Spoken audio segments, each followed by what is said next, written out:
And My then recording has started. buddy. Say something sexy to me, Daniel. Say something, honey. I'll punch you. Never speak I'm now to starting me my again, recording. actually. Welcome back to the Cool Comic Show.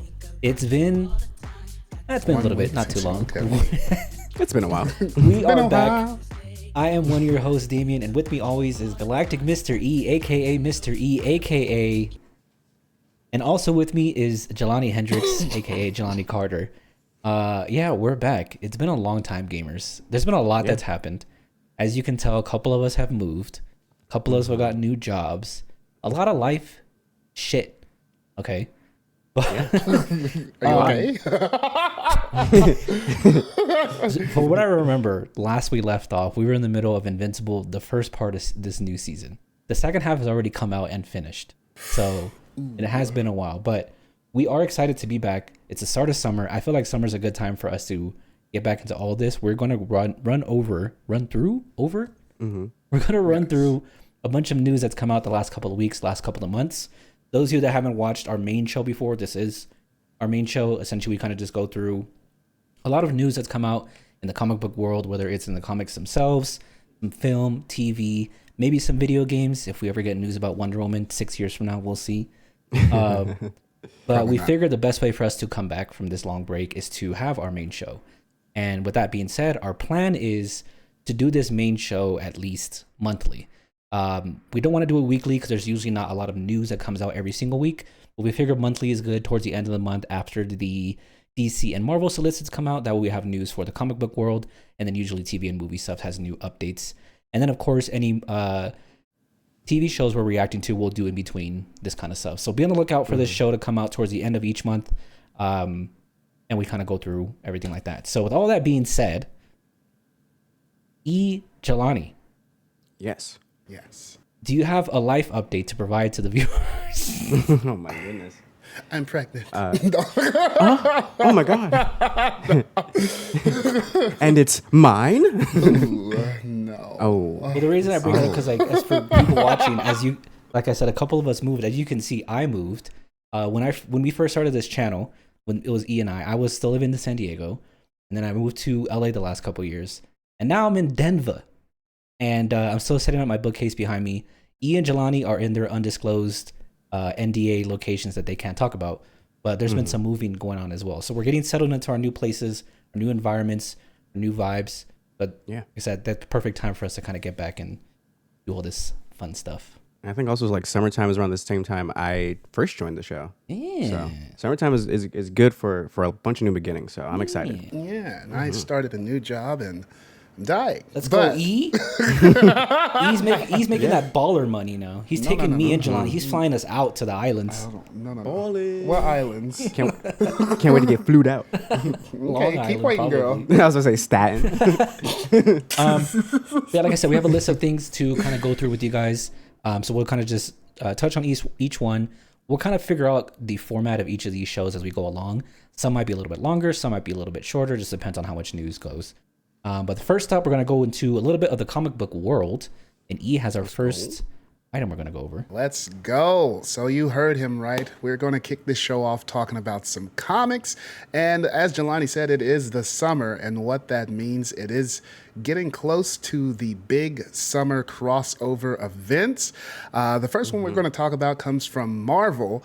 For those who have been knee-deep in Marvel's story, you know, Thanos has come back in a big way. He's really kind of been that guy ever since the Avengers movies. So he's just the villain everybody knows now. So he's coming back this summer in an Infinity Watch crossover. Games Radar says Thanos will undertake a new search for the all-powerful stones now bonded to various Marvel heroes and villains. Oh, damn, I didn't know that. Heck yeah. The events of this pivotal story will decide the fate of the Stones and also culminate with the formation of a brand new lineup of the Stones' legendary guardians, the Infinity Watch. Hence, Infinity Watch crossover. Why did when I heard Infinity Watch, why did I think it was an actual watch? Like the He like, gauntlet? Yo, he like honestly, same. I thought it was like, oh, the forged the Infinity Stones are in a Rolex. into a Rolex. Yeah, pretty much. And I was like, I know the perfect person that can handle that. My guy Ben Tennyson. Oh, I thought you were about to say you. I was like, Shout out Ben 10. shout out Ben 10. What? That's what the crossover is. It's the Marvel universe. He's the secret bad guy. But welcome to the Infinity Watch. Thanos goes off to find the Infinity Stones, but he's in for a shock when he discovers that the Infinity Stones have been incorporated into actual people like Star, Quantum, Overtime, Prince of Power, and Multitude. Wait. There are 6 Infinity Stones, but only 5 people listed. You don't want to miss the start of this Marvel universe-shaking saga. It starts with Thanos Annual Number 1. The initial issue of the crossover will be written by Derek Landy, who will also be collaborating on backup stories with Sarah Pacelli in each of the 9 following issues. So it looks like we have a 10-issue event coming our way. These stories are set to follow the creation and pursuit of the mysterious Death Stone Bearer, who will be revealed in that issue. The Death Stone now? Apparently, it sounds like it's going to be a big event. I'm kind of excited for it. For those who are not familiar with Infinity Watch, the first lineup of the Infinity Watch hails back to 1992's Warlock and the Infinity Watch number 1. Since then, there have been several different lineups of the organization formed by Doctor Strange and Loki.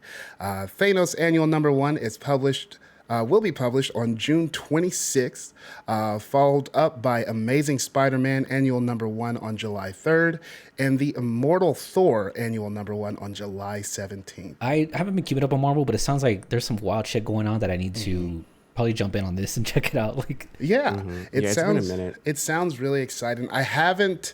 I think I missed last year's summer crossover event. I think the last crossover event I was like tapped into was back in 2022 when they did Axe Judgment Day. Yeah, I was gonna say Axe was a crazy one. Axe was fun.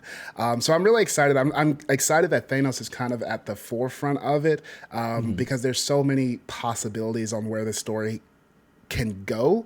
And I'm not familiar with some of these characters that were mentioned.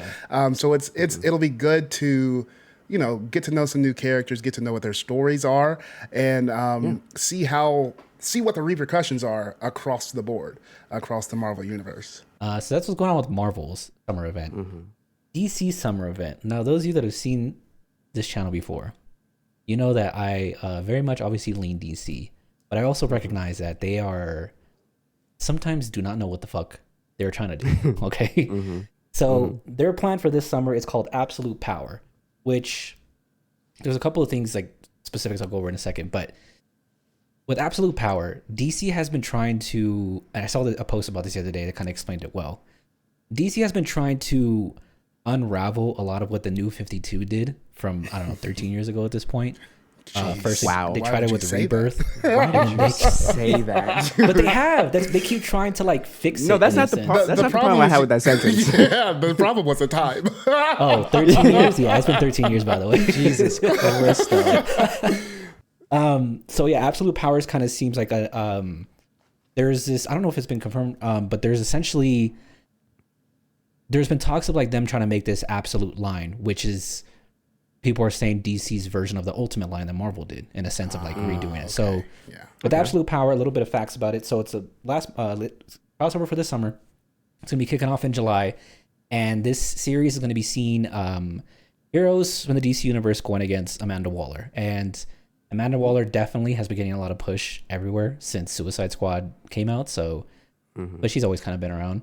But Absolute Power, this is from IGN, reunites the Batman Superman World's Finest team of Mark Waid and Dan Mora, which if you haven't been reading World's Finest, I definitely recommend to everybody. It's very friendly for new readers. It's essentially like it's the start of careers of Batman and Robin, or sorry, Batman and Superman. Robin is in it, but like with Dan Mora's artwork and Wade's storytelling, like it's so good. So read World's Finest. But it's from them. Series builds on the recent plot points in DC Universe, like Batman, Titans Beast World, Action Comics, Absolute Power. It sees Waller finally make good on her threat to rid the world of metahumans. If you guys remember, last year, or year before, there was that big event where DC quote unquote killed the Justice League, and the Titans kind of became the premier team in the DC universe. So Amanda Waller is going to be getting some help from Failsafe. It's a Batman rogue, anti-metahuman android, and the Brainiac Queen. Waller will steal the powers of every metahuman on Earth. It'll fall on Superman, Batman, and Wonder Woman to rally their fellow heroes against this existential threat. And what the rumor is, I don't know if it's been confirmed, is that they are going to either roll this into the Absolute line or kind of, there's talks of another potential full reboot and what DC's going to do. Like, no one really knows. Like I said, they've been kind of, since New 52, just trying to make this work again. I hope, course correct and everything. Yeah. I hope it's not, was it New 52 or Rebirth, where like they had Nightwing just kind of, he wasn't Nightwing, he's just like an agent for some like. Oh yeah, Grayson. Oh, I do remember that. Yes. I hope we don't have like more stories like that. Not to say they're not fun, but I feel like it looked fun, but I haven't read it, so that one in particular. I feel like the books that strip the heroes of their powers and their superhero identity, they can be done well, but I feel like it's a story that can get stale very fast. So it just kind of there's a lot of room for error when it comes to that. Yeah, definitely. Cool concept, but if you're not able to execute it properly, then it's like, ooh. Yeah, exactly. So we'll see. I just hope. Go ahead. Go ahead. I was just gonna say, I hope that they give Wonder Woman her time to shine, because there's been some recent DC events where they just don't really know what to do with Wonder Woman sometimes, and she's kind of just there. Yeah. And it seems like the Trinity is going to be a little bit more of the focus on this as opposed to the entire Justice League. Which I'm excited about. Yeah. So we'll kind of see how that plays out, and we'll see what that leads into for the rest of the year. And like, I do think DC doing like an ultimate line, this absolute line, whatever it's going to be, I think it could be interesting because it gives these creators the kind of the freedom, as in a sense, to try something new. I mean, with the Ultimate Marvel, obviously they got like Miles Morales out of it. There's a couple different stories that people like the Ultimates and stuff like that. But we'll see. I mean, it has Dan Moore's artwork, so I'm probably gonna read it anyways. But I don't know. Like, I feel like they have already got a lot going on to start a whole new line if this is not the main line. You know what I'm saying? Yeah. So we'll definitely see how it comes, because they already got the Black Label. They've got they've already got so many stories going on. So I don't know. We'll see. We'll see. Side note, it's funny for them to use Absolute, because for people who buy like some of the not collectibles, the hardcovers, there's a version of DC books called Absolute, which are these, you can see there's a couple behind me, like the big, like there's a Doomsday Clock one. It's these big huge version of like popular stories or artist run or writers runs, whatever the case is. Those are called Absolute versions of those books. And so it's like, is there going to be an Absolute version of an Absolute line, like what, like stuff like that? Absolute squared. That's what I'm saying. Like DC does a lot of like marketing stuff sometimes. It's like they don't think ahead. Absolute loot. So, we'll see how that works out. But also going into the end of the year, so DC has another type of line of books coming out called DC Finest. And this is a little bit of a blurb from IGN saying, beginning of November this year, DC's kicking off a new line of trade paperback collections called DC Finest. It's similar to Marvel's Epic Collection, which essentially, if you're not familiar, they're kind of like the iconic stories of certain characters kind of put together to make it easy for readers to kind of jump in and worried about like, okay, this character's been around for 80 years, where do I jump in, that kind of stuff. Organized around, like I said, specific characters, storytelling eras. The initial lineup is going to be DC Finest The Flash, labeled the Human Thunderbolt. That'll be from the late 50s to the early 60s. DC Finest Batman Year 1 and 2, which Batman Year 1's been printed out so many times. So yeah, I don't know. I don't know. Year 2 in there, so I don't know how we're back here again. They're gonna have DC Wonder Woman Origins and Omens, which is 2007-2009 run, which was again right before New 52. Which a lot of people will say DC's best era was in the 2000s. Yeah, I can agree. That's kind of when I got back into comics, to be honest with you. Yeah. They'll have DC Finest Catwoman Lifelines from the late 80s, early 90s, and then DC Finest Superman, The Coming of Superman, 1938 to 1940, so a couple years ago. I'm coming. Which is essentially his first super golden age. Okay. So I think if I was gonna pick, the thing is, I have Wonder Woman Origins and Omens like in one of the Omnis that I have, but it is good that DC's doing stuff like this for new readers, because the biggest thing for people in comics is like, I don't know where to jump in. You see people make all these jokes all the time about like comics versus manga and where to jump in like that. Which, by the way, fun fact for anybody getting into comics. Jump in wherever you want. Don't worry about trying to start from the beginning, whatever the fuck. Like, yeah, I realized that more as I started getting back into like American comics. Like that was my whole main thing. And I think that's also one of the reasons why I started reading more like comics from like Image and like Skybound, because I was like, all right, I know exactly where these stories start, and there's not a lot of like crossover. I mean, like Invincible is one of them where like there's a whole lot of crossovers, but not so much where it kind of like takes you out the story. I'm like, all right, I need to read freaking Tech Jacket #1 just to know what's going on. Like you're fine. So I'm glad that they are. Like, I agree with you, Dave. I'm glad they are doing something like this for new readers that want to just like figure out where to start or just get more familiar with their favorite heroes, and then just go from there. I like how Catwoman Lifelines picks up right after Batman Year 1 and Year 2. You think we're going to see a lot of Batman in there? Or? I mean, is anything DC Batman's? Honestly, I'm surprised there's not multiple Batmans on here. Like that's very surprising. I am curious because Wonder Woman she feels like the most recent. Like everybody else is like the 1956, 1986, 1988, 1938. And then we got Wonder Woman in 2007. So I wonder what that call was. No pun intended. But I don't know. It'd be interesting. That was Gail Simone's run, which is like okay. I think that's where a lot of the inspiration for the movies came from, right? Well, a lot of the inspiration came from a couple different eras, but. In terms like you were talking about where like some of the Batman ones were from a long time ago, like with Crisis and stuff like that in the 80s, obviously all these characters like Batman Year 1 came out, Superman had his new run, but Wonder Woman, kind of like the modern version of her, when George Perez's run, that's when it started. Okay. And so like some of the inspiration came from the movie, like not the Zeus's origin stuff, but some things like that. But a lot of the movie stuff, not a lot of movie stuff, a good amount of the movie stuff came from the New 52, actually. Okay. So we'll see how those do, because I'm curious if they'll do what other story did Justice League, non-Justice League characters, you know? Also fair. What story in the Wonder Woman comics did her love interest possess someone else and then they did the nasty? What was that inspired by? So also coming out, we have that's a story from 2010. We're not talking about that.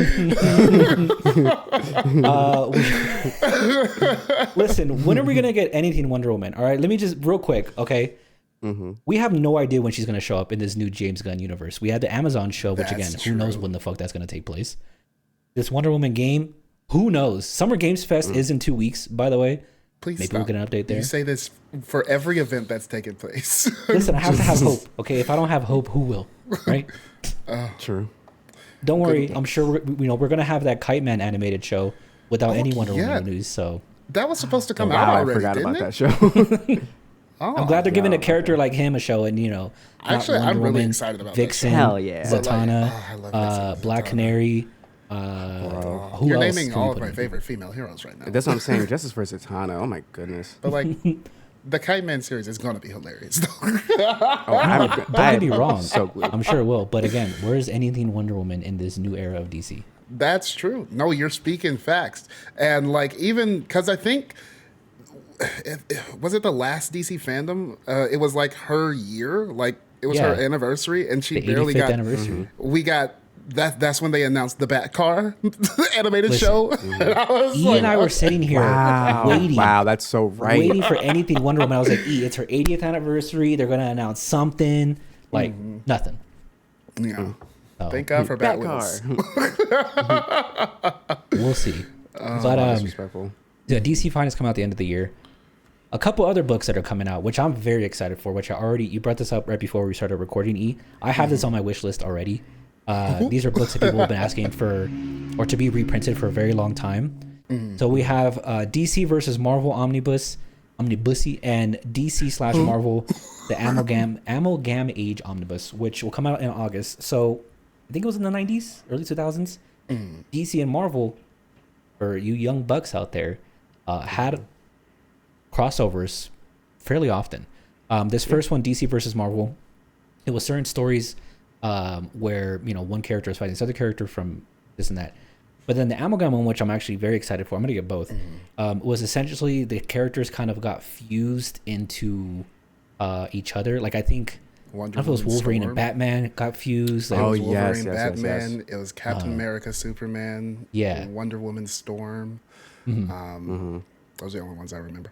Yeah. So when then those crossovers happened, and then the mid 2000s kind of came around, and certain editors of certain companies just kind of didn't want to start or keep collaborating with each other, and so that all kind of stopped. And those books went out of print, and people were reselling them for crazy amount of money on eBay and stuff like that. Crazy. But the last couple of years, they've kind of been reopened to at least reprinting the old stuff.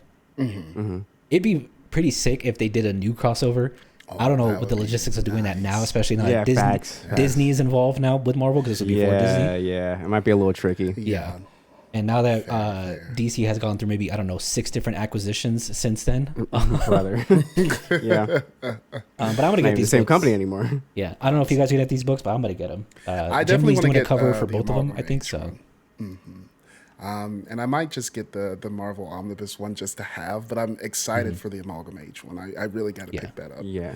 No, I definitely am too. Because I remember being younger and first finding out about the Amalgam universe and like the different blending of characters and stuff like that. And I was like very fascinated because I just didn't know that was like possible at the time.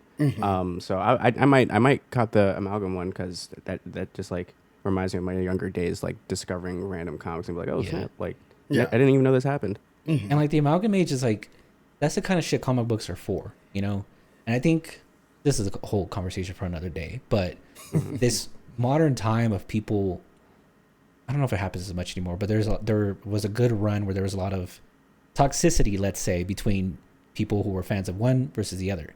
And people kind of forgot that like we enjoy all of it. You don't say. People forget like we enjoy all of it, and you don't have to like pick a readers side. being toxic. And so like the Amalgam Age, like this scene fucking like it's like Wolverine and Batman being a character in one, like, and even like in DC versus, I think it's in DC versus Marvel.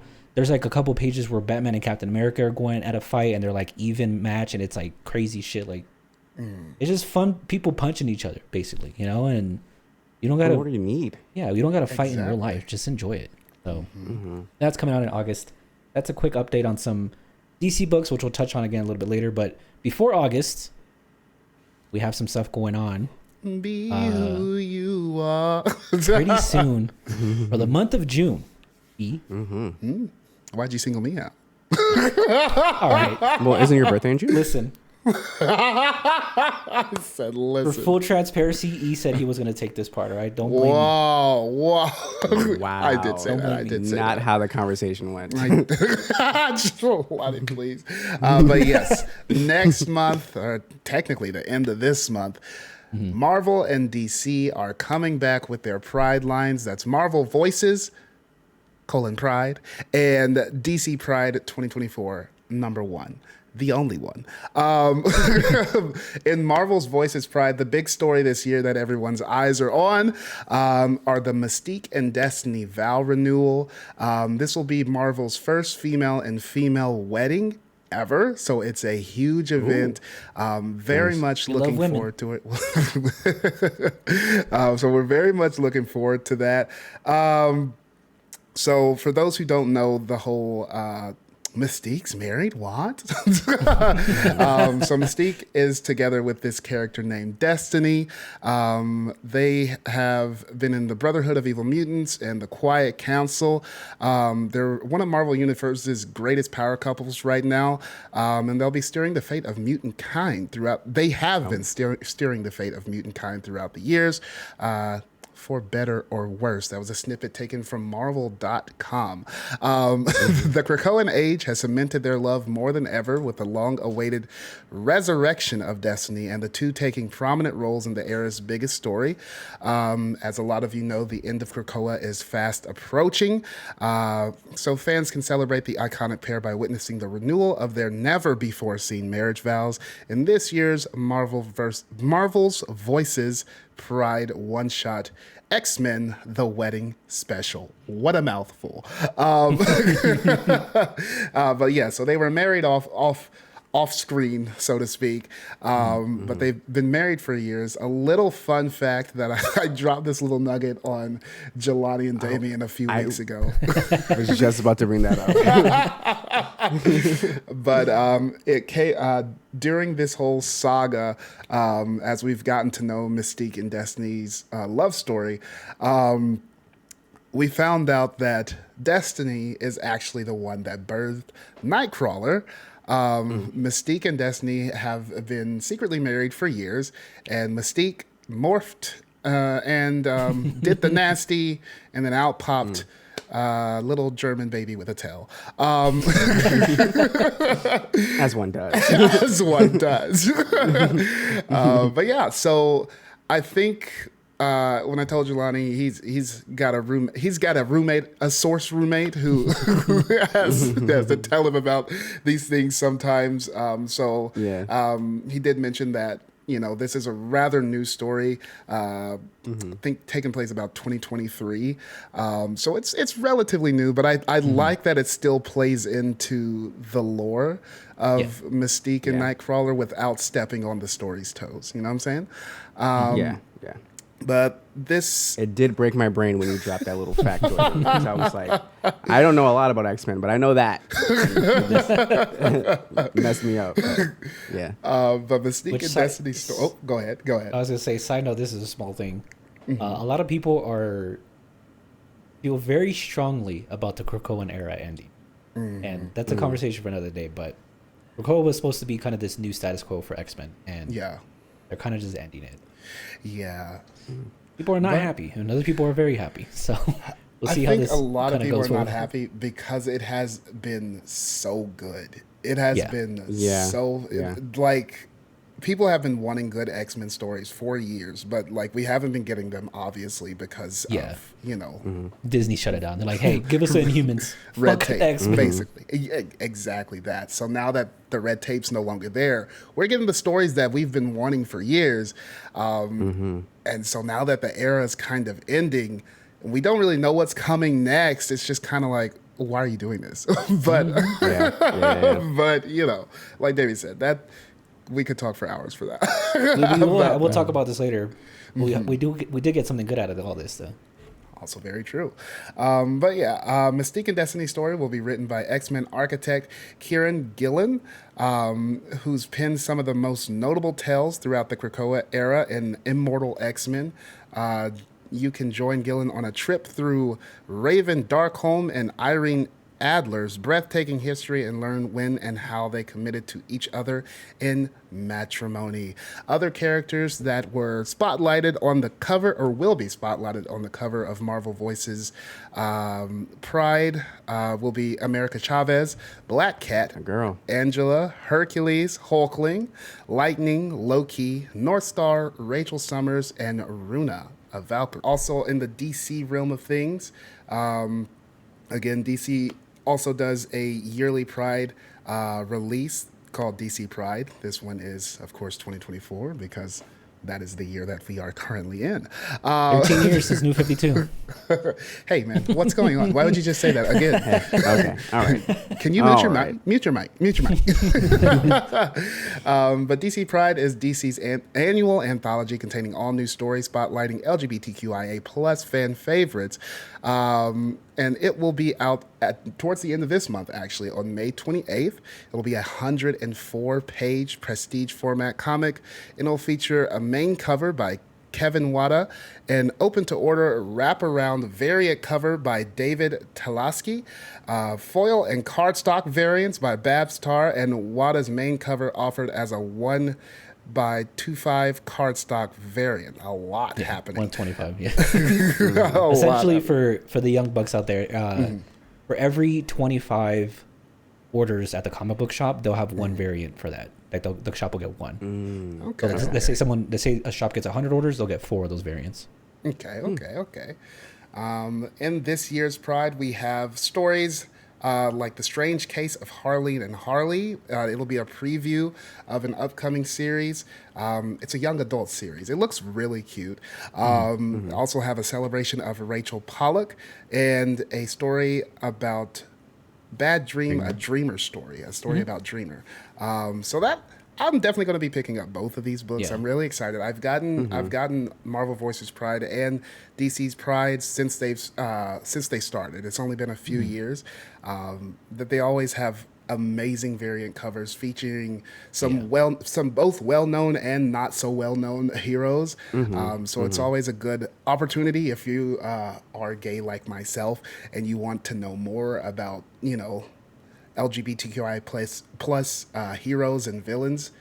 This is a great place to kind of start and see what's out there, because there are a lot out there. Yeah. Also, if you're an ally too and want to check it out, if you guys remember, ally, exactly. Well, I'll say, like you were talking about, like there's been a lot of good stories. I think it was last year. Was it the year before? Well, Kevin Conroy's story, the one that he wrote about him becoming the voice of Batman, and like I think that was last to year. a lot of people before that didn't realize that he was gay. Like he had talked about it here and there a little bit, but it wasn't like out there, and so that was like a big thing for a lot of people. But just aside from his story alone, there's been always, it gives like he was saying, it gives a good spotlight to characters who, unfortunately, DC and even Marvel sometimes kind of don't really give spotlight the rest of the year. Hopefully they can kind of see the popularity of these Pride books and give them characters more stories and other books and stuff like that. Exactly. And I feel like they're starting to. Yeah. And it's really good because like you can see this character pop up a lot, and I don't feel like them being gay is the focus of the story. So you might like there's some characters you might blink and miss it that they're even part of part of gang, you know what I'm saying? So to then see them in these spotlights, you're like, oh, that's freaking cool, you know what I'm saying? So it's really exciting, and I like it because I get to see some of my favorite characters. Like I'm a big Apollo and Midnighter fan. They got a cover coming out. I'll put it on Apollo screen. and Midnighter.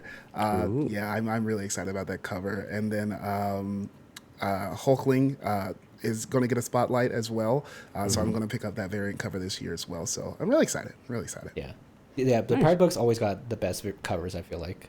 Oh, yeah, absolutely. They always go all out with this. Let's see. Oh, I guess I'm back up, huh? We have a currently running series called Marvel's Bloodhunt. In an expert taken from Marvel.com, the skies have gone dark, the sun hiding its face from the carnage to come. The children of the night, the vampires, have risen from the dark and hidden places of the world hidden places of the world as one to drown the Marvel Universe in blood. Earth's final night has fallen. Can even the heroes of this doomed world stem the tide of blood that is to come? Join the Avengers, Blade, Bloodline, Spider-Man, Hunter's Moon, Tigra, Doctor Strange, and Clea as the dance of death begins. Oh. They should make a movie about this Blade character. He sounds pretty cool. Absolutely. They should definitely figure out a writer, and not have to rewrite it multiple times. That'd be pretty cool. Oh, yeah. I think Mahershala Ali would be a great Blade as well. They should cast him. As long as they don't wait like 6 months between his announcement and, or 6 years, I should say, in the movie. That'd be pretty cool. Anyways, continue. Sorry. Much like Civil War and Secret Invasion, Bloodhunt is a story that has been naturally building across Marvel's comics over the last few years, and some even older stories. It all comes to a head this May, as in this current month that we are in, as Jed connects all the dots. Editor-in-Chief C.B. Sobolski said, as the series unfolds, readers will be able to uncover clues and go back and put the pieces together to see just how high the stakes are for our beloved characters. Pun intended. As of this recording, issues 1 and 2 are currently available out of this 5-issue limited series. That sounds dope. It does sound dope. I have not gotten a chance to read it as of yet, but I know one of my I can't think of what I'm trying to say. One of my community members, there we go, Celestian, has been shout out Celestian. They've been reading Bloodhunt and they seem to really enjoy it. So I'm definitely looking forward to picking it up myself. Yeah. Anytime Blade's in anything, I like checking them out. Exactly. Yeah, I have an affinity for comic books that have like vampires in it. I don't know. It just always hits for me. Well, there you go. This is right up your alley. I think they in the excerpt they said the word blood like 15 times. So A couple other books we got coming out. Everyone's favorite magician. I know it's my favorite magician, E's favorite magician, Jelani's favorite magician. Zatanna is finally getting another solo series. Although it is limited, God. it's something. Zatanna Bring Down the House, coming out on DC's Black Label series, which if you're unfamiliar, very famously a few years ago, we got to see Batman's penis in DC Black Label. But aside from that, there's been a lot of good books that have come out of that. Rogues came out through that. That's the factor you're gonna lead with. it was a great issue. Groundbreaking. No, we had DC Black Label. It's essentially kind of like the Wall breaking for sure. It's DC's mature line in a sense, and I think them doing a Zatanna book in DC Black Label is perfect because it gives them a chance to kind of be more out there with the demons and all the crazy shit. So from DC.com, DC Black Label series coming from Eisner Award-winning writer Mariko Tamaki. She's done a couple of things in Detective Comics, Harley Quinn, Breaking Glass, Crush, and Lobo. And artist, which I have seen this artist work before, but I didn't. I just thought it was cool. I didn't know it was like in like multiple books. Javier Rodriguez, and I'll put the artwork on screen. Okay. Javier's artwork is insane, like crazy how good it I is. think I've maybe seen him. Yeah, he's done Batman Brave and the Bold. He's done The Dreaming Waking Hours. He's done Tales of the Titans. I actually just looked him up. I'm definitely familiar. Yeah, I looked him up on looking at Wikipedia. it, It looks like he's done Batgirl Year One. He's also done Daredevil and also some Amazing Spider-Man stuff. So, So you're what saying DC this is describes about this. Oh, he did Crazy. the Defenders Beyond recently. Yeah. Yeah. I picked up a few issues of that. Yeah. Okay. What DC describes the series as Zatanna Zatara is the greatest entertainer in the worst hotel and casino off the Vegas Strip. Ritzier hotels would love to have her as a headliner, but since a devastating instance of magic gone wrong changed the course of her childhood, which if you read Zatanna by Paul Dini, you know, Zatanna would much rather rock her trademark top hat and fishnets as a sleight of hand stage act than bother with real magic. But Zatanna will have to take herself and her magical abilities seriously when an interdimensional vortex cracks open the very stage she performs on, releasing a terrifying demon bent on killing her. And if Zatanna hopes to escape with her life, she'll have to face the even more terrifying consequences of her past. That comes out on June 25th, which we were just talking about it before. We're likely that'll be our next episode we record after that comes out. And hopefully we all get a chance to kind of check that out. I'm very excited. I will live and breathe and die for Zatanna. I hope that this series does well. I think there's only going to be 5 issues. So DC can be like, hey, let's put her in more things. Hey, let's make a movie about her. Hey, let's just put her in anything. Let's have a Zatanna video game come out before the Wonder Woman video. Dude, Zatanna video game would be insane. I'd be all about it. I wouldn't even care at that point. I cannot wait if that ever happens. That'd be so sick. But yeah, artwork looks really good. Really good. I know people like the writer on a couple different things. So I'm very excited for that. Yeah, it sounds like they have a good team working on this. I'm really excited about it. Yeah, June 25th. I think pretty sure it is. I'm going to double check if that's 5 issues. Yeah, 5 issues. So we'll see. I'm also curious since it is Black Label. I think usually it's like printed on a little bit bigger like paper, I guess, or like a bigger format. But Okay. we'll kind of see how that goes. But also coming out from DC is going to be a series called Jenny Sparks. This will be coming from Tom King. Jenny Sparks, it says... Love Tom King. Yeah. Same. It says epic, thrilling, mind-blowing series in the tradition of Strange Adventures, Mr. Miracle, and The Human Target. I haven't read all of Tom King's stuff, but I did read Mr. Miracle, and that shit was insane. It was I read crazy. Mr. Miracle. It was awesome. The Human Target run that he did recently was fantastic. Highly recommended. So kind of the breakdown DC gives: as the spirit of the 20th century comes to the 21st to try to save 5 men and women taken hostage by an out-of-control and infinitely powered Captain Atom. The thing with Jenny Sparks and the spirit of the 20th century, essentially the way it kind of works from my understanding is like there's a new reincarnation every century. So like when the 21st century came up, it should have been a different kind of thing. And so this is DC's way of bringing this character to modern time, which we'll touch on in a second, but a little bit more description on this. Through this lens, we'll explore the grip of Jenny's time on our own, how, despite all of our desperate prayers, the sins of our past refuse to die away. Featuring astonishing art by Jeff Spokes. It says, seriously, it's so damn good. Jenny Sparks seeks to set the bar in superhero comics to show how our heroes can illuminate and define our moment.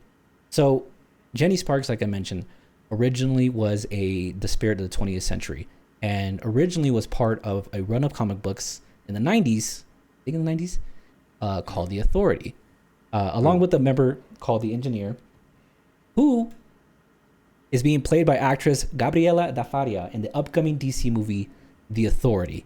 So what I assume is happening, especially because of the fact that Tom King is involved with James Gunn's planning and conversations, is they're making this series, one, to kind of bring Jenny to modern times, but two, to put her in kind of the public audiences or general audience comic book readers' mind, because what I assume is going to happen is that they're going to bring her either in this first movie we're going to talk about in a second, or the Authority movie that they've already announced. But who knows?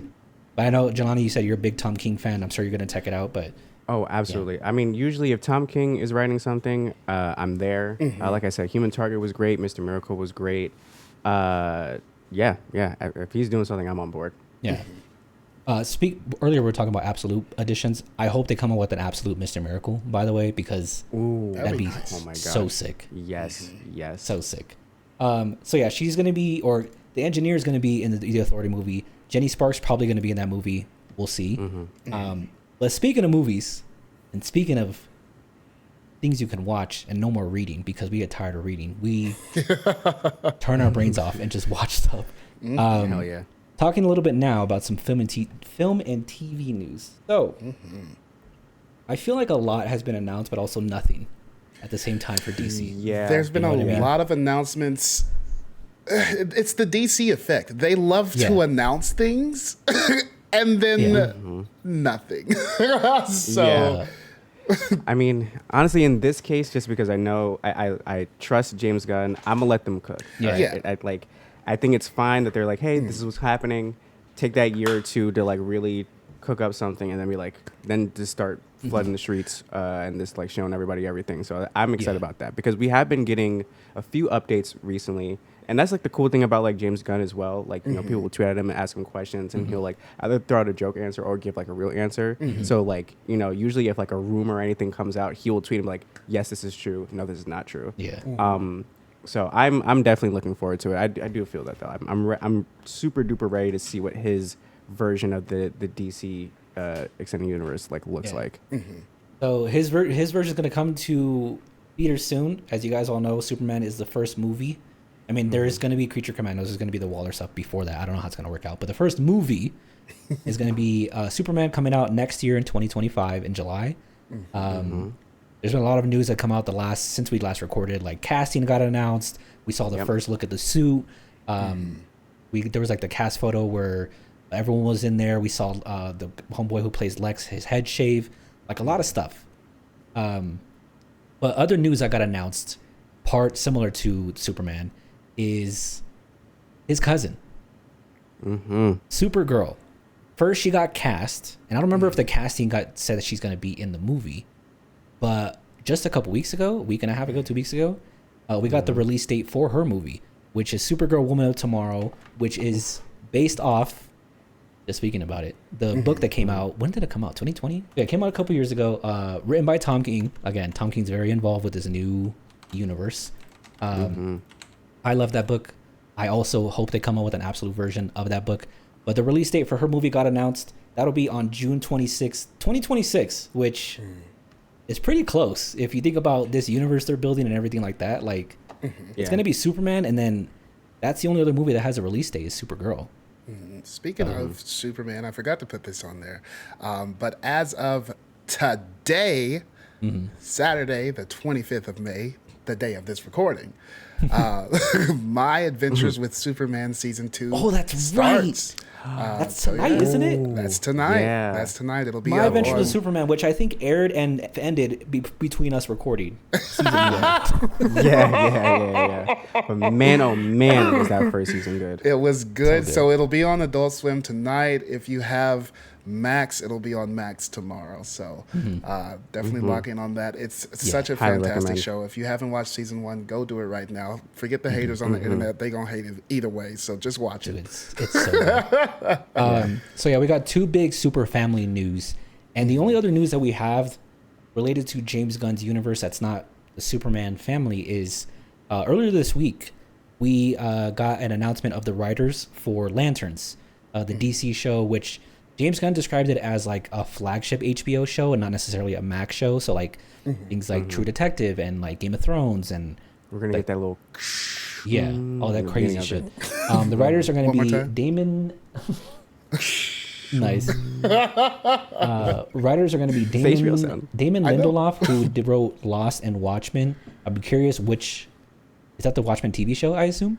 I Yes. assume. Yes. I'd be curious it is. for which episodes of Watchmen because there's some hella fucking good episodes in that show. He wrote most of it. And then also Chris Mundy, who was part of Ozark, which I've heard good things about Ozark. I haven't watched it, but Ozark is great. Both really good writers and also good writers at writing anxiety-inducing scenes Yeah. and like suspenseful shit. So Okay. with both of them on the writing team, I think this is gonna be a freaking banger. Oh my god! yeah, So- I'm excited for it. I want Lanterns. I know he's a big fan of Lanterns. I want am Lanterns to so get the excited. spotlight they need. You know. I am so excited. And hopefully, with this new direction, they get that Guy Gardner mess out of my face. Like, I don't. You're not excited to see Nathan Fillion, dog, and Superman? Out of all the Green Lanterns, Guy Gardner is definitely my least favorite. But I mean, I would. He plays a purpose. I feel like. He does play a purpose, and like that's why I don't hate him. Like, I say that, but like I would enjoy him, but like. Of course, I have my favorite lanterns, and he is at the bottom of the list. But he's still a lantern at the end of the day, and I'm gonna be happy either way. He's just so hot headed, and I hate it. And people love him though. You know, it's People do love him. I'm definitely a minority, in a lot of senses. But but Brother. I'm really looking forward to this series. I really am. Because Green And Lantern and the Lantern Corps is just one of my favorite aspects of the whole DC universe. I think them doing Hal and John is smart because obviously, especially people in our generation grew up with John because of the TV show.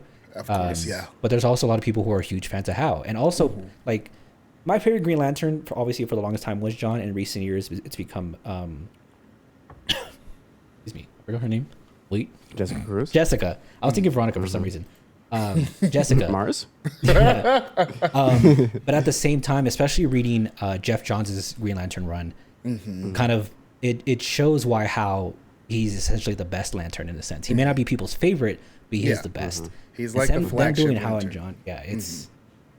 I'm curious how it's gonna be, especially because the biggest theme of Green Lantern for the longest time is people saying how difficult it is to do that in live action because of the constructs and CGI and all that shit. So Yeah. Yeah.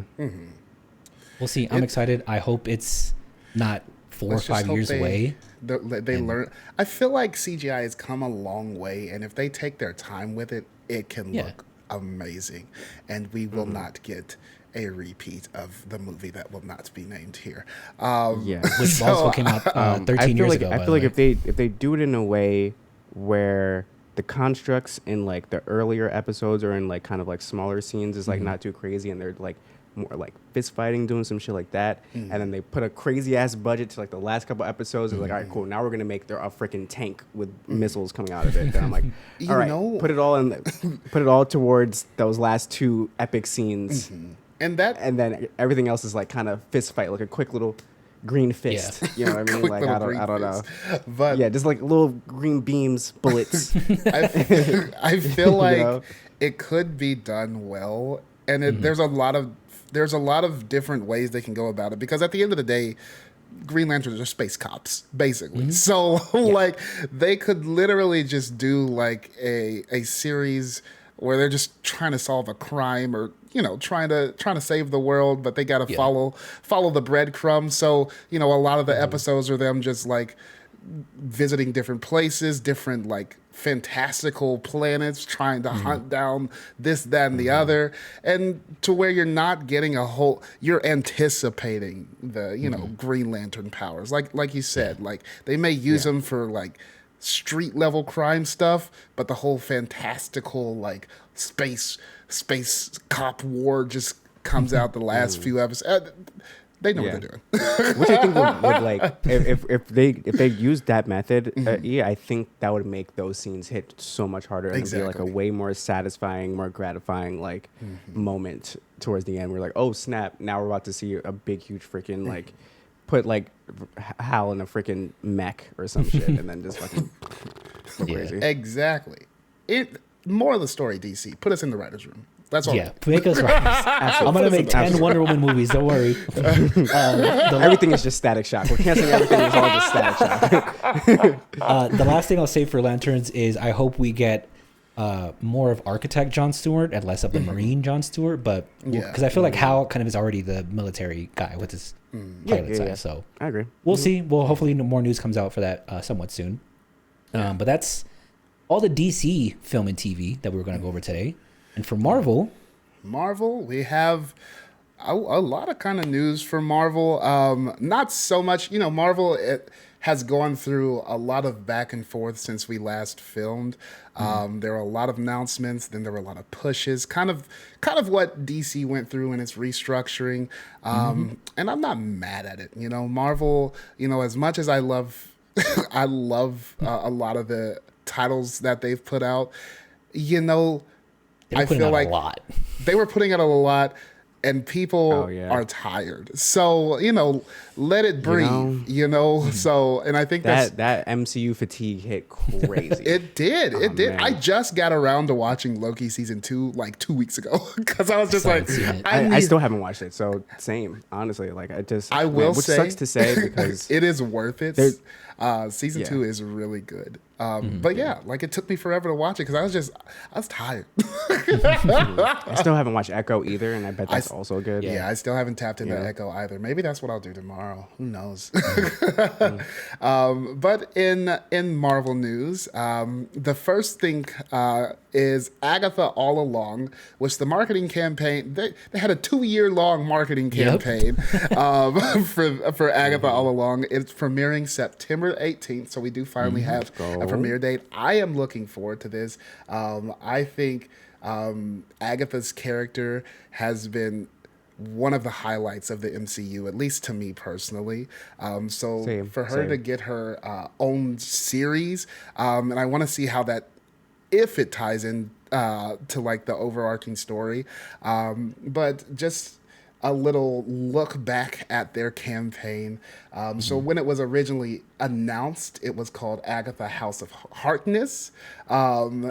It was then changed to Agatha Coven of Chaos, then Agatha Darkhold Diaries, then Jelani's favorite, Agatha the Lying Witch with the Great Wardrobe.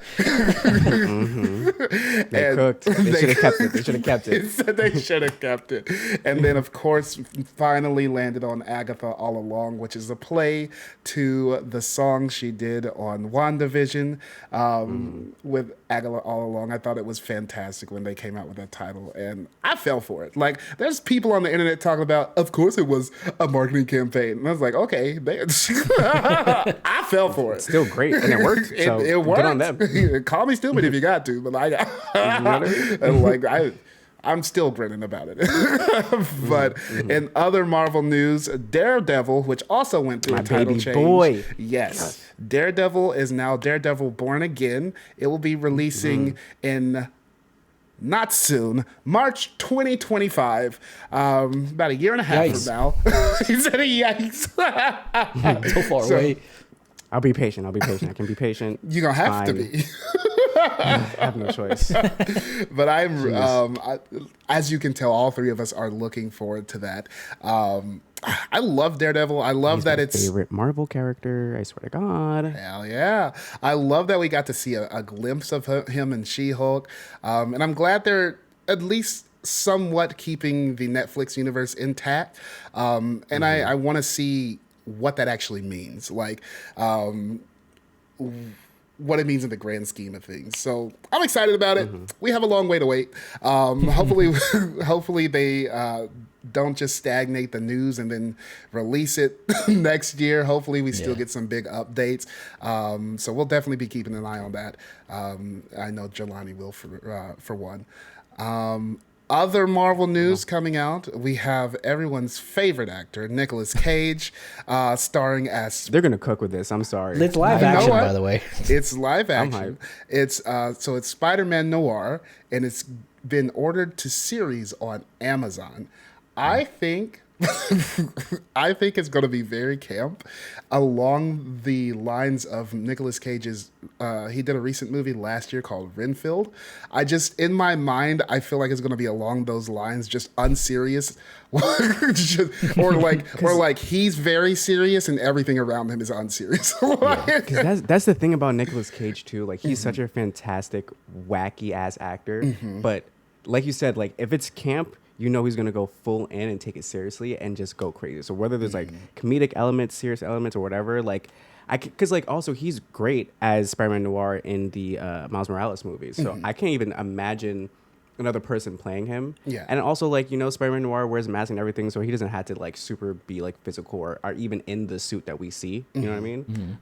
So I'm excited. I'm super duper excited. Like he's one of those actors that like you don't know what you're gonna get, but you know it's gonna hit. Exactly. So yeah, I'm excited for it. I think either way, I'm going to tune in just to see like I am what is it about the whole it being on Amazon thing, but yeah, I don't know.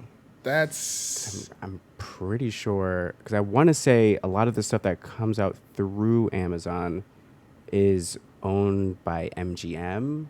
Okay. But I don't know. Maybe I'm thinking too businessy about it. But I am. That was like that was like the one thing about everything that I was just like curious about. No, like because, it's a valid call out because like the rest of the things we're talking about are Disney Plus. So yeah, it's either so. Like and I mean, but even with the DC stuff, like it's coming out on HBO, but you know HBO is owned by Warner, which owns DC and all the a bunch of stuff. So the fact that there's some sort of partnership maybe with Amazon that's like happening, like why isn't this coming out on Disney Plus or at least like Netflix? We know they already had some sort of relationship, like unless it's Sony who's doing it because it is Spider-Man property. Also that true. is also very correct. Okay, never mind. That's what I was talking about. Mystery solved. Damien is Spider-Man Noir. Case closed. Case closed. In other Marvel Studios news, we have, and that surprised no one, they are officially moving forward with the X-Men movie. I'm about to bust, dude. You don't even know. Michael Leslie of A Ballad of Songbirds and Snakes is in talks to write the script. So, as you heard from Damien's various noises, he's super excited about this, which I am too. Damien, you want to talk more about it? Well, I want to talk about this and this last point, so I don't know if you want to wrap them together. Okay. Well, you can say what you want about the movie, and then I'm excited for the movie. Like you said, everyone, we knew it was going to happen. It's just kind of like when. I am very curious how they're going to explain X-Men in the MCU. That's my biggest thing. But they kind of are like some kind of mutation. You know, every time somebody says mutation, we get the. What do you mean? How are they going to explain it? We'll see. But I mean, yeah, of course I'm excited. Yeah. But what are we, some sort of mutant squad? But speaking of X-Men 97 just wrapped up its first season. Sir. They freaking yes, sir. This is what I've been waiting. This is what I've been waiting for to talk about this whole fucking episode. They freaking this whole fucking no episode. weak episodes. Season 1 was freaking popping. Are you kidding me, dude? Yes. There's already been so much that people have said about this season. I get it. I understand. Here's my biggest fucking thing. All right. Obviously, the highlight for me is Jubilee getting her moment to shine, not only in the Motendo episode, but in the last episode fighting Bastion. The fact that we got to see her in a video game situation is perfect, by the way. Them doing a callback to the old X-Men game, perfect. Them showing an older Jubilee with her firework blades and her skates. And people don't, especially this last fight with Bastion, people need to understand. It's not fireworks. She's making small nuclear explosions every time she does that. And when she fought Bastion, it was the coolest fucking thing. But even aside from Jubilee, X-Men 97, this is what we needed. Yes. This is what we need. My favorite part 1000%. of this whole series, fucking Nightcrawler and Wolverine's so fight. sick. Yeah. And Oh like, my god, dude. Gambit's one of my favorite X-Men. But and I thought it was so cool, like in the earlier episode when he teamed up with Wolverine, I was like, nothing's gonna beat that. And then here comes Nightcrawler, freaking Right? Zorro One Piece, three sword style over here. When he teleported old dude and we went with him, Yeah, I you went was into literally, it. Like, I was what are you literally talking about? screaming.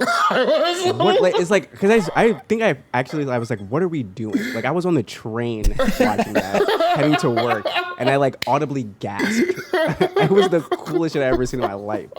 So they absolutely cooked. I mean, Yeah. like I said earlier, like I don't know too much about X-Men, but I think what I enjoyed the most is I feel like this is like the perfect opportunity to build excitement again around X-Men, because like, you know, Damien and you were talking earlier, like in the comics lately they've been cooking, but for me, as someone that's not super familiar with the X-Men comics, I think the only people that I know that are super excited are people that have been like lifelong fans of X-Men and actually are in the know of what's been going on with Krakoa and everything, right? Yeah. So now that this show is out, I feel like it's like the perfect opportunity for people that are more like casuals when it comes to X-Men lore and probably were just familiar with like the series or X-Men Evolution or something like that, or whatever your entry point was, right? Now it's like, all right, cool. You're excited about this shit again. Perfect. All right. Here's some comics we recommend. Here's like, you know, the creator of the show, or well, the main writer and creator of season 1, he was giving people homework every single week and like, you should read these comics in order to like anticipate what's going to come out next. So I think it's like the perfect opportunity to like build excitement and momentum around X-Men and other mediums outside of comic books, which I'm down for. I'm down for. And go ahead. Oh, no, go ahead. I was just gonna say that to piggyback off that, I really like that. Unlike the original series, we got a lot more focus on everyone as opposed to the Cyclops, Jean, Wolverine, just them just leading things every single episode. Like we got to see Nightcrawler in his element, we got to see Gambit, we got to see Rogue, we got to see Jubilee. Like everybody put hands on somebody at some point in this season. Everybody had their moment. Everyone And it had was their amazing. moment. I will say that I feel like Storm and Forge's storyline was a little rushed because that is a big story in the comics when she loses her powers and she gets married to Forge and you know they do all their things. So I do feel like that was a little bit rushed. But beyond that, fan-freaking-tastic season. It's so good. 10 out of 10. I was just gonna say, like, a lot of people on the internet was saying that like it's the reason why it's good is because it highlights what makes the X-Men, which is civil rights, soap opera, and cool ass fights. Like those three elements are the X-Men to And a core. how. Like And they did the that. fact that they did all that is so good. It was the animation was insane, by the way, from the first episode. Bro. Like Yes. they made people realize. I remember seeing like when the first episode aired, people were talking about it, like realizing that Cyclops is cool and he's not some loser that the movie's Yes. making. You know, like, It's really been a Cyclops renaissance. Like the internet really hated him I'm loving before it it. premiered, I'm loving and it. now, Dude, in that last now every episode, time I like- log on to Twitter, there's thirst traps. of Cyclops. the last episode when him and Jean were having that conversation with Cable at the diner, like that had me emotional, dog. I was Right? like, fuck. Yeah. That was. Right? Oh my Got god. to see his real eyes and everything. Like, dude, Oh man. But yeah. we can go into a whole X-Men 97 review, and like I said, We the could. entire internet has already done that. Just understand that we love it as much as everybody else. Exactly. We're hella hyped for season 2, and I have a couple notes for season 2 if you want to go over. Yeah, so again, no release date as of yet. Some people are speculating we might actually get it before the year is out. Fingers crossed. But if you watched the finale, you saw a board at the end, and you know that Forge and Bishop are the only two original characters. I say original, but original from this season that were not scattered across whenever, as they put it, so cliche. But the board included. it's not where we are, it's when we are. When they said that, I was like, "Oh, bro!" It's the 90s, I dog. knew it It's was the coming. 90s. I knew it was coming too, bro. It's the 90s. I knew it was coming too. I was like, I dog. can't even be mad at it. I can't be mad at it. You're right. Yeah, because when are you guys? When are you guys? When are you? Shut. But yeah, so Forge and Bishop are forging. Nice, I get it because his name is Bishop. So Forge and Bishop are forging a new a new team, and we saw on the board. So we don't know if they're actually appearing or if these are cameos. So this is speculation. I just want to put that out there because I know how the internet is. But we saw Iceman, which if he comes, I'm gonna. Havoc, Colossus, which if he comes, I'm gonna Shadowcat, Emma Frost, Magic, Exodus, and Magic. Dust. I need more Magic. Magic. Speaking of Not a Cyclops' morph cameo. renaissance, I was just about to say. speaking of Cyclops' renaissance, Magic has been having a moment. We just ever got since- off a week of playing Marvel Rivals, the alpha, by the way. missed And, like, that game nonstop, already. The whole entire alpha. We played every day. But Magic is on Marvel Rivals. She was the lead of Midnight Suns. So good. Magic is having a moment, and I'm here for it. Colossus is one of my favorite X-Men. Iceman, another Iceman, Iceman, another one of my favorites. Flimio, Hotman. Nice. And Good Shadowcat, aka Kitty motherfucking Pride. I if they do show up, I will be really, really excited because I think I read somewhere that Colossus and Shadowcat were actually supposed to be in the original cartoon, but they got subbed out for Rogue and Gambit, which I'm not mad about. Yeah. But I feel like because Rogue and Gambit are some more of my. I have a lot of favorite X-Men. If you haven't noticed, X-Men are so fucking good. Like, the thing about Yo, this for show real, is dude, for real. it's funny that in the last episode they had Iron Man and Captain America. The Yeah. thing about this show, it reminded people like why the X-Men were so popular before the MCU. Like, they were so And good, so puffing And the good. thing about Iron Man and Captain America and Black Panther being in the finale, and it was the cartoon version of Iron Man as well. Yeah. So like them being in the finale, my mind is like, are we gonna have like an X-Men versus Avengers thing kind of pop that'd be up? crazy. Because I would Bro. lose ABS my would be mind. nuts. Oh, I would lose my mind. That's a big my fucking God. book too. Yeah, right? please. Right? Louise. So yeah, who knows? There's a lot of ways they can go about it, but the main point on everybody's mind, if you don't know who they saw in the finale, that was motherfucking Apocalypse. So Apocalypse is probably going to have a big role next scene as well. Again, this is all Here's in the post-credits, speculation. too. Exactly. So I think that's my biggest Marvel news. Like, just bring me season 2, I'll be happy. Like, Yeah, facts. so It's just, man. I don't know if it's a conflicting feeling or not, because it's like getting the X-Men in 97 in animated form, like being able to see these cool powers is great. And I would love for them to do that in live action, but it's like, is it going to hit like X-Men 97? I want it to, you know? Yeah, same. That's always the big risk when it comes to like translating comics to film and TV, Yeah. like live action in general. So hopefully, I mean, the material's there. I hope there's You more. just gotta- I hope there's more animated properties because between this and Spider-Verse, like I'm hoping that people recognize that comics do perfect in animation. Like they can do well in live action, obviously with the MCU, but animation is like top tier Always for gonna comics. hit. Yeah, It's always gonna hit. give me my Anything Jubilee else? spin-off show. honestly, Please, I would love Which, that. as She's we were my favorite X-Men, we so. were talking about this, I just remembered. Like, she wasn't in that conversation with Forge and Bishop or on the wall, but she was on Earth, right, when they teleported. Or am I tripping? yes, because she was with Sunspot, wasn't Sunspot. she? Yeah. So they were safe. So Yeah. Yeah. I don't know. Yeah, that's what you bring up a good point. That what happened to them? Where are they? We'll see. Or when are they? Am I right? I was just about to say that. Please. We also got her little black outfit at the end too when she went shopping with Sunspot, so that was pretty cool. Oh, speaking of a spin-off series, I did forget to mention this early as well when we were talking about comics. Storm is getting her own miniseries coming out soon, so I'm really looking forward to that as well. A lot of we said this last couple years, even like in the first year we were recording. We're like, oh, it's a good year to be a comic fan. And I feel like it's gone better and better as like, It since really we've come out of the has. pandemic. 1,000%. Like, 1,000%. 1,000%, yeah. So yeah, a lot of good stuff coming down the pipeline. That is all the news that we could squeeze into this for now. Yeah. Like Damien said at the top of the show, though, we do plan to do these at least once a month. So we will be scouring the internet for more news as it comes, and we will try to keep you guys up to date. Did Yeah. you guys have anything else you wanted to talk about today?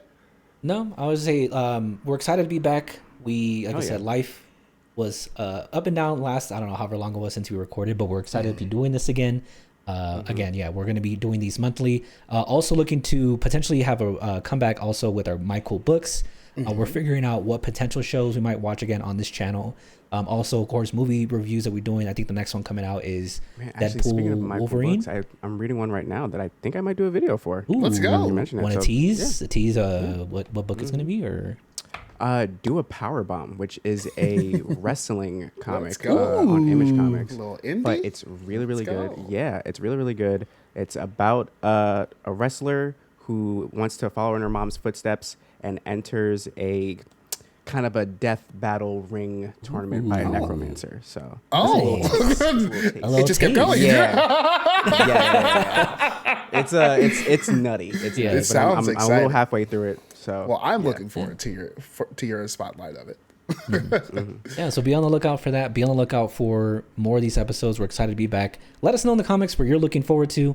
And again, I was mentioning at the end, probably the next movie we'll probably talk about is Deadpool and Wolverine. I don't know if you guys are planning to watch it opening weekend, but absolutely. we'll go check that out. So thank you guys for watching.